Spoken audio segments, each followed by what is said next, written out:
Samsung സാങ്ഹോ എന്ന പേരിൽ തുടങ്ങിയ ഈ കൊച്ചു കമ്പനി അന്ന് വിറ്റിരുന്നത് അടുത്തുള്ള ഗ്രാമങ്ങളിൽ നിന്ന് ശേഖരിച്ച നാടൻ ഉണക്കമീൻ, പച്ചക്കറികൾ, പിന്നെ സ്വന്തമായി ഉണ്ടാക്കിയ നൂഡിൽസ് എന്നിവയായിരുന്നു അത്രേ. ഗെയിമിംഗ് ലോകത്തിന്റെ രാജാക്കന്മാരായ നിന്റൻഡോ ചെയ്ത വിചിത്രമായ ചില പരീക്ഷണങ്ങൾ കേൾക്കാം. ഇന്ന് $55 ബില്യൺ മാർക്കറ്റ് ക്യാപ്പുള്ള നിന്റൻഡോ തുടങ്ങുന്നത് 1889-ലാണ്. കമ്പ്യൂട്ടറും ടിവിയും ഒക്കെ കണ്ടുപിടിക്കുന്നതിനും എത്രയോ മുൻപ് ദൈവ ടാക്സി എന്നൊരു ടാക്സി കമ്പനി തുടങ്ങി. ഡ്രൈവർമാരുടെ യൂണിയൻ പ്രശ്നം കാരണം അത് പൂട്ടേണ്ടി വന്നു. മണിക്കൂർ അടിസ്ഥാനത്തിൽ മുറികൾ നൽകുന്ന ലവ് ഹോട്ടൽസ് ശൃംഖല നടത്തി. ബ്രാൻഡ് ഇമേജ് തകരുമെന്ന് കണ്ട് പിന്നീട് അത് ഉപേക്ഷിച്ചു. 2005 ഫെബ്രുവരി 14, അതായത് കൃത്യം വാലന്റൈൻസ് ഡേക്കാണ് പേപാൽ ജീവനക്കാരായ Chad ഹർലി, Steve Chen, Jawed Karim എന്നിവർ ചേർന്ന് യൂട്യൂബ് ലോഞ്ച് ചെയ്യുന്നത്.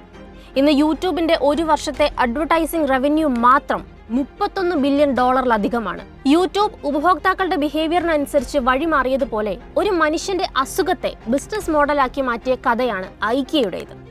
ഡൈനിങ് ടേബിളുകൾക്കും കസേരകൾക്കും സ്വീഡനിലെ സ്ഥലങ്ങളുടെ പേരിട്ടു. കാർപ്പറ്റുകൾക്കും മാറ്റുകൾക്കും ഡെൻമാർക്കിലെ ഗ്രാമങ്ങളുടെ പേരിട്ടു.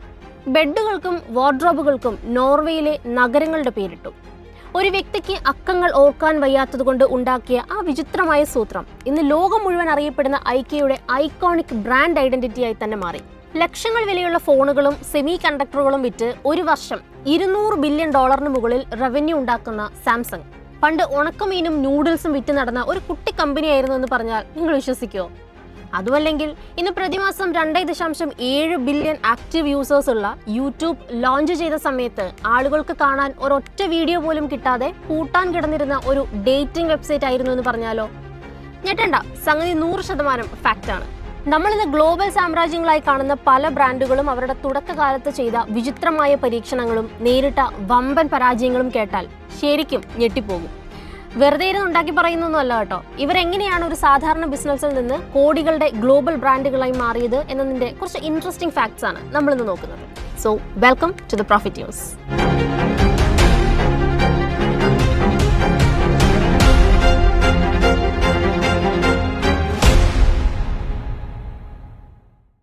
നമുക്ക് ആദ്യം തന്നെ ആഗോള ടെക് ഭീമനായ സാംസങ്ങിന്റെ കാര്യം തന്നെ എടുക്കാം. ഇന്ന് ലോകത്തിലെ ഏറ്റവും വലിയ മെമ്മറി ചിപ്പ് നിർമ്മാതാക്കളായ സാംസങ് 1938 സൗത്ത് കൊറിയയിലെ തൈഗു എന്ന ചെറിയ നഗരത്തിൽ ആരംഭിക്കുമ്പോൾ ഫൗണ്ടർ ലീ ബ്യൂങ് ചൂളിന്റെ കയ്യിലുണ്ടായിരുന്ന മൂലധനം വെറും 40,000 കൊറിയൻ വോൺ മാത്രമായിരുന്നു. അതായത് അന്നത്തെ എക്സ്ചേഞ്ച് റേറ്റിൽ വെറും $25. സാംസങ് സാങ്ഹോ എന്ന പേരിൽ തുടങ്ങിയ ഈ കൊച്ചു കമ്പനി അന്ന് വിറ്റിരുന്നത് അടുത്തുള്ള ഗ്രാമങ്ങളിൽ നിന്ന് ശേഖരിച്ച നാടൻ ഉണക്കമീൻ, പച്ചക്കറികൾ, പിന്നെ സ്വന്തമായി ഉണ്ടാക്കിയ നൂഡിൽസ് എന്നിവയായിരുന്നു അത്രേ. ചൈനയിലേക്കും മഞ്ചൂരിയയിലേക്കും ഉണക്കമീൻ കയറ്റി അയച്ചിരുന്ന സാംസങ് 1950-ലെ കൊറിയൻ യുദ്ധത്തിൽ പൂർണ്ണമായി തകർന്നടിഞ്ഞു.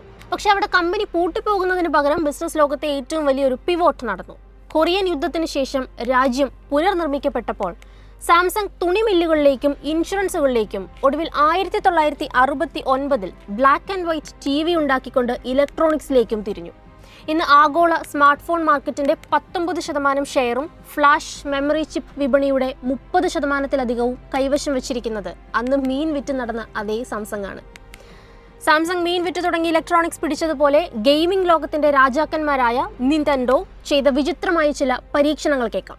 ഇന്ന് $55 ബില്യൺ മാർക്കറ്റ് ക്യാപ്പുള്ള നിന്റൻഡോ തുടങ്ങുന്നത് 1889-ലാണ്. കമ്പ്യൂട്ടറും ടിവിയും ഒക്കെ കണ്ടുപിടിക്കുന്നതിനും എത്രയോ മുൻപ്. ക്യോട്ടോയിൽ ഫുസാജിറോ യാമൌച്ചി തുടങ്ങിയ കമ്പനി അന്നുണ്ടാക്കിയത് കൈകൊണ്ട് വരച്ച ഹനാഫുഡ എന്ന പരമ്പരാഗത ജാപ്പനീസ് പ്ലേയിങ് കാർഡ്സ് ആണ്. എന്നാൽ 1950-കളിൽ ഈ കാർഡ് കച്ചവടം മന്ദഗതിയിലായപ്പോൾ കമ്പനിയുടെ 3ാം തലമുറക്കാരനായ ഹിരോഷി യാമൌച്ചി നടത്തിയത് മറ്റു ചില പരീക്ഷണങ്ങളാണ്. ഇവർ സ്വന്തമായി ദൈവ ടാക്സി എന്നൊരു ടാക്സി കമ്പനി തുടങ്ങി. ഡ്രൈവർമാരുടെ യൂണിയൻ പ്രശ്നം കാരണം അത് പൂട്ടേണ്ടി വന്നു. മണിക്കൂർ അടിസ്ഥാനത്തിൽ മുറികൾ നൽകുന്ന ലവ് ഹോട്ടൽസ് ശൃംഖല നടത്തി. ബ്രാൻഡ് ഇമേജ് തകരുമെന്ന് കണ്ട് പിന്നീട് അത് ഉപേക്ഷിച്ചു. Ready to eat instant rice വിപണിയിലിറക്കി. ക്വാളിറ്റി മോശമായതുകൊണ്ട് അതും തകർന്നു. തുടർച്ചയായ ഈ പരാജയങ്ങൾക്ക് ശേഷമാണ് 1970-ൽ അവർ ഇലക്ട്രോണിക്സ് കളിപ്പാട്ടങ്ങളിലേക്ക് തിരിയുന്നതും പിന്നീട് 1981-ൽ ഡോങ്കി കോങ്, 1985-ൽ സൂപ്പർ മരിയോ എന്നിവ നിർമ്മിച്ച് ലോക ഗെയിമിംഗ് വ്യവസായം പിടിച്ചടക്കുന്നതും. ഈ പരീക്ഷണങ്ങൾ കണ്ട് അത്ഭുതപ്പെടാൻ വരട്ടെ, നമ്മളിന്ന് ദിവസവും കാണുന്ന ഈ യൂട്യൂബ് തുടങ്ങിയ കഥ ഇതിലും രസകരമാണ്. 2005 ഫെബ്രുവരി 14, അതായത് കൃത്യം വാലന്റൈൻസ് ഡേക്കാണ് പേപാൽ ജീവനക്കാരായ Chad Hurley, Steve Chen, Jawed Karim എന്നിവർ ചേർന്ന് യൂട്യൂബ് ലോഞ്ച് ചെയ്യുന്നത്. അന്നത്തെ ആശയം എന്തായിരുന്നു എന്നറിയോ?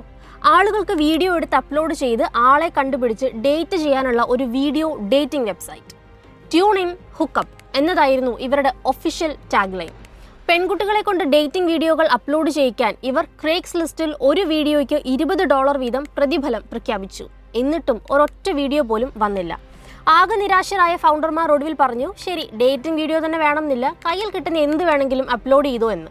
അങ്ങനെ 2005 ഏപ്രിലിൽ ഫൗണ്ടറായ ജാവേദ് കരീം മൃഗശാലയിൽ വെച്ച് എടുത്ത 18 സെക്കൻഡ്സ് ദൈർഘ്യമുള്ള മീ അറ്റ് ദ സൂ എന്ന ആദ്യ വീഡിയോ അപ്ലോഡ് ചെയ്തു. ആളുകൾ പൂച്ചകളുടെ വീഡിയോയും പാട്ടുമൊക്കെ ഇടാൻ തുടങ്ങിയതോടെ ഇത് വൻ ഹിറ്റായി. 2006 ഗൂഗിൾ യൂട്യൂബിനെ $1.65 ബില്യൺ ഏറ്റെടുത്തു. ഇന്ന് യൂട്യൂബിന്റെ ഒരു വർഷത്തെ അഡ്വർടൈസിംഗ് റവന്യൂ മാത്രം $31 ബില്യൺ യൂട്യൂബ് ഉപഭോക്താക്കളുടെ ബിഹേവിയറിനനുസരിച്ച് വഴിമാറിയതുപോലെ ഒരു മനുഷ്യന്റെ അസുഖത്തെ ബിസിനസ് മോഡലാക്കി മാറ്റിയ കഥയാണ് ഐക്കിയയുടേത്. ഇന്ന് ഒരു വർഷം €47 ബില്യൺ വിറ്റുവരവുള്ള ഐക്കിയ ഫർണിച്ചർ ഷോപ്പിൽ പോയിട്ടുള്ളവർക്കറിയാം, അവരുടെ സോഫകൾക്കും കട്ടിലുകൾക്കുമൊക്കെ ബില്ലി, പോങ്, മാൾം എന്നിങ്ങനെ വിചിത്രമായ പേരുകളായിരിക്കും. ഇതെന്തെങ്കിലും സയന്റിഫിക് ബ്രാൻഡിംഗ് കോഡാണോ എന്നാലോചിച്ചിട്ടുണ്ടോ? എന്നാലല്ല. ഐക്കിയയുടെ ഫൗണ്ടറായ ഇംഗ്വാർ കാംപ്രാഡിന് ഡിസ്ലെക്സിയ ഉണ്ടായിരുന്നു. അതായത് അക്കങ്ങളും കോഡ് നമ്പറുകളും ഓർത്തു വെക്കാനുള്ള ബുദ്ധിമുട്ടുണ്ടായിരുന്നു എന്ന്. അതുകൊണ്ട് ഉൽപ്പന്നങ്ങൾക്ക് 101, 102 എന്നൊക്കെ കോഡ് നൽകിയാൽ അദ്ദേഹത്തിന് ഓർമ്മ നിൽക്കില്ല. അതിനാൽ അദ്ദേഹം സ്വന്തമായി ഒരു നെയിമിംഗ് സിസ്റ്റം ഉണ്ടാക്കി. ഡൈനിങ് ടേബിളുകൾക്കും കസേരകൾക്കും സ്വീഡനിലെ സ്ഥലങ്ങളുടെ പേരിട്ടു. കാർപ്പറ്റുകൾക്കും മാറ്റുകൾക്കും ഡെൻമാർക്കിലെ ഗ്രാമങ്ങളുടെ പേരിട്ടു. ബെഡുകൾക്കും വാർഡ്രോബുകൾക്കും നോർവേയിലെ നഗരങ്ങളുടെ പേരിട്ടു. ഒരു വ്യക്തിക്ക് അക്കങ്ങൾ ഓർക്കാൻ വയ്യാത്തതുകൊണ്ട് ഉണ്ടാക്കിയ ആ വിചിത്രമായ സൂത്രം ഇന്ന് ലോകം മുഴുവൻ അറിയപ്പെടുന്ന ഐക്കിയയുടെ ഐക്കോണിക് ബ്രാൻഡ് ഐഡന്റിറ്റിയായി തന്നെ മാറി. ഇനി നമ്മൾ പറയാൻ പോകുന്നത് സിനിമകളെ വെല്ലുന്ന റൈവൽറിയുടെ കഥയാണ്. അഡിഡാസും പ്യൂമയും. ഇന്ന് നമ്മൾ ഉപയോഗിക്കുന്ന ഈ രണ്ട് വലിയ സ്പോർട്സ് ബ്രാൻഡുകളും ജനിച്ചത് ഒരേ വീട്ടിലെ രണ്ട് സഹോദരങ്ങളുടെ ഭീകരമായ പകയിൽ നിന്നാണെന്ന് അറിയാമോ? 1924 ജർമ്മനിയിലെ ഒരു ഗ്രാമത്തിൽ എഡോൾഫ്, റുഡോൾഫ് എന്നീ ഡാസ്ലർ സഹോദരന്മാർ ചേർന്ന് ഡാസ്ലർ ബ്രദേഴ്സ് ഷൂ ഫാക്ടറി ആരംഭിച്ചു. 1936 ബെർലിൻ ഒളിമ്പിക്സിൽ ഇതിഹാസ താരം ജെസ്സി ഓവൻസിന് ഷൂ നൽകിയതോടെ കമ്പനി തരംഗമായി. എന്നാൽ രണ്ടാം ലോകമഹായുദ്ധകാലത്ത് ഇവർ തമ്മിൽ അസൂയയും തെറ്റിദ്ധാരണയും മൂലം ഭീകരമായ വെറുപ്പിലായി. 1948 കമ്പനി രണ്ടായി പിളർന്നു. അനിയൻ അഡോൾഫ് സ്വന്തം പേര് ചേർത്ത് അദി പ്ലസ് ഡാസ്ലർ എന്ന അഡിഡാസ് ഉണ്ടാക്കി. ചേട്ടൻ റുഡോൾഫ് പുഴയുടെ അപ്പുറത്തെ കരയിൽ പോയി പിന്നീട് പുമയായി മാറിയ റൂഡ എന്ന കമ്പനിയും ആരംഭിച്ചു. ഇതിൽ കോമഡി എന്താണെന്നറിയാമോ? ഈ ശത്രുത കാരണം ആ ഗ്രാമത്തിലെ ആളുകൾ പോലും രണ്ട് ഗ്രൂപ്പുകളായി തിരിഞ്ഞുവത്രേ. ഒരാളോട് സംസാരിക്കുന്നതിന് മുൻപ് അവൻ ഏത് ഷൂ ആണ് ഇട്ടിരിക്കുന്നതെന്ന് നോക്കുന്നത് കൊണ്ട് ആ നാടിനെ the town of bent necks, അതായത് തലകുനിക്കുന്നവരുടെ ഗ്രാമമെന്ന് ആളുകൾ വിളിച്ചുപോലും.